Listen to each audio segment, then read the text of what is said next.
Very important लगातार questions आते हैं आयुष्मान, ठीक है। और देखो जो इंपॉर्टेंट मैं बता दूं, तुम लोग नीट का जब पेपर दे के आओगे देखोगे डायरेक्टली क्वेश्चन यहाँ से आए हुए हैं, डायरेक्टली यहाँ से क्वेश्चन आए हुए हैं, ठीक है। तो फिफ्थ जो आपका मेथड है गैब्रियल थायलीमाइड सिंथेसिस,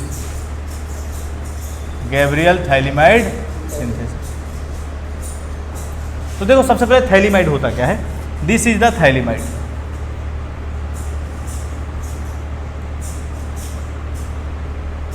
थैलीमाइड इसे हम लोग क्या बोलते हैं, जब ये थैलीमाइड बनाना भी हमने देखा था जब हम लोग पढ़े थे क्या, कार्बोक्सिलिक एसिड, ठीक है। तो दिस इज द थैलीमाइड। और इस थैलीमाइड का जब हम लोग रिएक्शन कराते हैं स्ट्रॉन्ग बेस के साथ, देखो समझोगे थोड़ा सा, स्ट्रॉन्ग बेस के साथ, देखो ये बेस है K+OH-, ये आपका बेस है।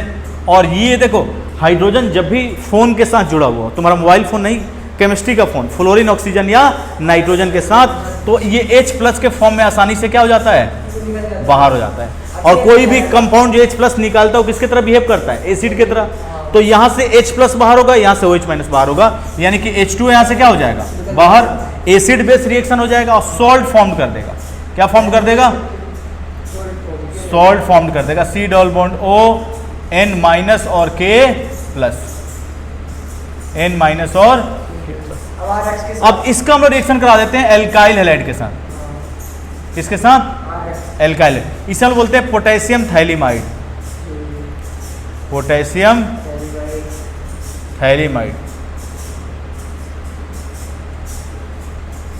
अब देखो यहां से ये X क्या होगा, बाहर होगा, और ये पूरा ग्रुप जाके किसके साथ जुड़ जाएगा, R के साथ, और ये K+ और X- आपस में क्या हो जाएंगे, मिलके KX के फॉर्म में क्या हो जाएंगे, बाहर। और देखो कुछ ये प्रोडक्ट मिल जाएगा आयुष्मान, X और C double bond O N के साथ क्या जुड़ जाएगा, R,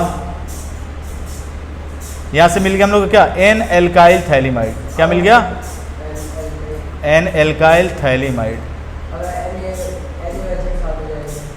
अब देखो एक्वस NaOH के साथ, किसके साथ, एक्वस NaOH के साथ। बताओ एक्वस NaOH का मतलब क्या है कि इसमें वाटर भी प्रेजेंट है। कौन प्रेजेंट है, वाटर। तो देखो यहाँ पे 2 मोल वाटर हम लोग लेते हैं, कितना मोल वाटर लेते हैं, 2 मोल। यहां से ये बॉन्ड ब्रेक होता है H+ और OH- के फॉर्म में, किस फॉर्म में, H+ और OH-।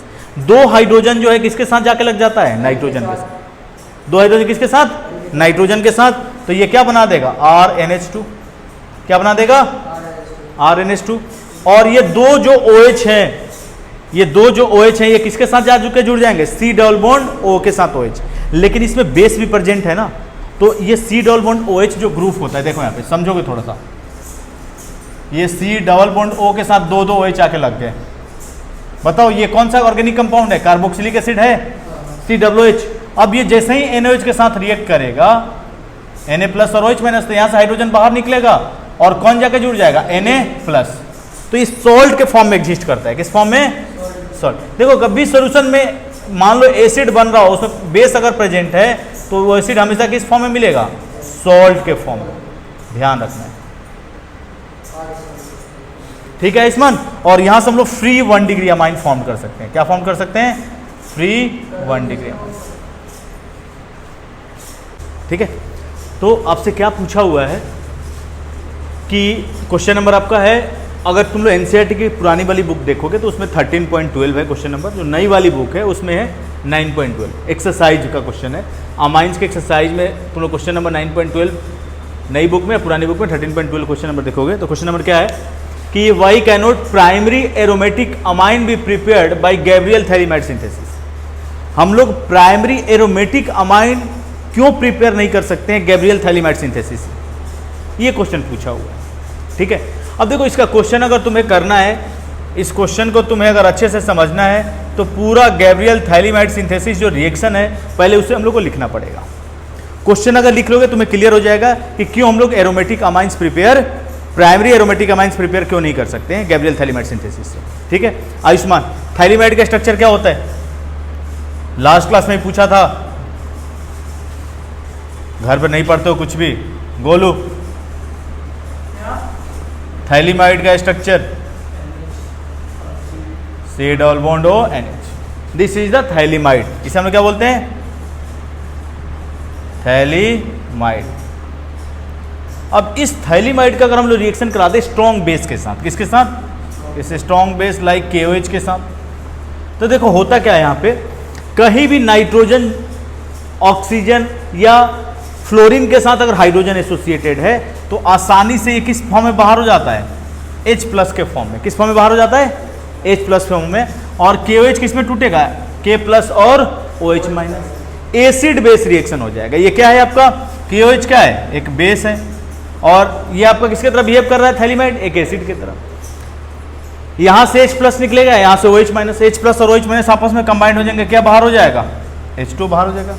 और क्या फॉर्म कर लेगा? पोटेशियम थैलीमाइड फॉर्म कर लेगा। क्या फॉर्म कर लेगा? थोड़ा स्ट्रक्चर छोटा बना लेते हैं। पोटेशियम थैलीमाइड, N- और K+, पोटेशियम थैलीमाइड। क्या फॉर्म कर लिया? Potassium phthalimide. बहुत इंपॉर्टेंट क्वेश्चन है पोटेशियम थैलीमाइड, कई बार क्वेश्चन यहां से आए हुए हैं। अब देखो इस पोटेशियम थैलीमाइड का हम लोग रिएक्शन कराते थे, अगर एलिफेटिक अमाइन हम लोग को बनाना होता था तो इसका रिएक्शन हम लोग कराते थे एल्काइल हैलाइड के साथ। किसके साथ? एल्काइल हैलाइड के साथ कराते थे। तो क्या होता था आयुष्मान? यहां से ये हैलोजन बाहर निकलता था और ये K और X आपस में क्या हो जाते थे? कंबाइंड, KX के फॉर्म में बाहर। और ये जो पूरा ग्रुप है, ये जो पूरा ग्रुप है किसकी तरह काम करता है? एक न्यूक्लियोफाइल की तरह। और किसके साथ जाके जुड़ जाता था? R के साथ। Negatively charge species, lone pair donor. जो निगेटिवली चार्ज स्पीसीज होते हैं क्या होते हैं? उनको हम लोग क्या बोलते हैं? Nucleophile, lone pair donor. तो ये N एल्काइल थैलीमाइड बना लेते हैं। क्या बना लेते हैं यहाँ से? N alkyl phthalimide. ये C double bond O N जो है किसके साथ जाके जुड़ गया? R के साथ। और ये K+ और X- KX के फॉर्म में क्या हो गया? बाहर। तो यहां से बना लिया N एल्काइल थैलीमाइड। क्या बना लिया? N alkyl phthalimide. अब इस N एल्काइल थैलीमाइड का जब हम लोग रिएक्शन कराते हैं एक्वस NaOH के साथ, किसके साथ? बताओ एक्वस NaOH का क्या मतलब है? कि इसमें वाटर भी प्रेजेंट है। तो वाटर किस में टूटता है? H+ और OH-। 2 मोल वाटर यहाँ पर हम लोग यूज करते हैं। यहाँ से क्या होता है? 2 हाइड्रोजन निकलता है और किसके साथ जाकर कंबाइंड हो जाता है? नाइट्रोजन के साथ। क्या बना देगा? RNH2। क्या बना देगा? RNH2। 1 degree amine. लेकिन इंपॉर्टेंट चीज, ये 1 डिग्री अमाइन कैसा है? एलिफेटिक है। कैसा है? एलिफेटिक। अगर नाइट्रोजन के साथ बेंजीन अगर लगा रहेगा तो उसे हम लोग क्या बोलेंगे? एरोमेटिक। और C डबल बॉन्ड O के साथ कौन जुड़ जाएगा? 2 OH। लेकिन इसमें बेस प्रेजेंट है तो ये किस फॉर्म में एग्जिस्ट करेगा? सॉल्ट के फॉर्म में। किस फॉर्म में? O- और Na+। C double bond O, O- और Na। ठीक है। तो यहां से हम लोग को 1 डिग्री अमाइन मिल गया और साथ ही साथ ये सॉल्ट मिल गया आपको, थैलिक एसिड का सॉल्ट। क्या मिल गया? Salt of phthalic acid. तो बोल रहा है कि यहां पे एलिफेटिक अमाइन तो बन गया, लेकिन क्या हम लोग एरोमेटिक अमाइन क्यों प्रिपेयर नहीं कर सकते? क्या प्रिपेयर नहीं कर सकते हैं? एरोमेटिक अमाइन प्रिपेयर नहीं कर सकते। अब देखो एरोमेटिक अमाइन तब होता, यहां पे समझो, यहां पे एरोमेटिक अमाइन तब होता जब यहां R की जगह हम लोग क्या ले लेते हैं? बेंजीन ले लेते हैं।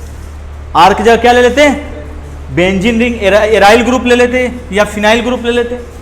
और तब ये फिनाइल ग्रुप जाके किसके साथ? N के साथ जुड़ जाता। और फिर फिनाइल ग्रुप के साथ N और N के साथ 2 हाइड्रोजन ये लग जाता। तो यहाँ पे क्या लग जाता? फिनाइल ग्रुप के साथ NH2 जुड़ जाता। तब ये एरोमेटिक अमाइन मिलता 1 डिग्री। लेकिन आपको पता है कि ये जो हेलो एरीन है ये न्यूक्लियोफिलिक सब्स्टिट्यूशन नहीं देता है। न्यूक्लियोफिलिक सब्स्टिट्यूशन नहीं देता है। अब क्यों नहीं देता है? तो हेलो एल्केन में तुम लोग पढ़े हो कि देखो इसका लोन पेयर जो है इस बेंजीन का पाई बॉन्ड जो है वो हैलोजन के लोन पेयर के साथ क्या करता है, रेजोनेंस करता है। क्या करता है, रेजोनेंस। और ये पाई बॉन्ड और लोन पेयर आपस में रेजोनेंस कर रहे हैं, और ड्यू टू रेजोनेंस और पार्शियल डबल बॉन्ड कैरेक्टर की वजह से इस बॉन्ड को ब्रेक करना क्या होता है, डिफिकल्ट होता है। क्या होता है, डिफिकल्ट। तो सिंपल इसका रीजन है क्यों नहीं देता है, because haloarenes, because halorines cannot gives nucleophilic substitution reaction। Nucleophilic substitution reaction. Haloarene अगर न्यूक्लियोफिलिक सब्सटीट्यूशन देगा ही नहीं, जब हेलोजन यहां से बाहर ही नहीं होगा, एराइल ग्रुप जाके जुड़ेगा ही नहीं इनके साथ, तो क्या एरोमेटिक अमाइन बनेगा क्या 1 डिग्री, नहीं बनेगा। इसीलिए थ्रू गैब्रियल थैलीमेट सिंथेसिस याद रखना है, हम लोग सिर्फ एलिफेटिक अमाइन बना सकते हैं, एरोमेटिक अमाइन नहीं बना सकते। क्लियर है, पॉज करो।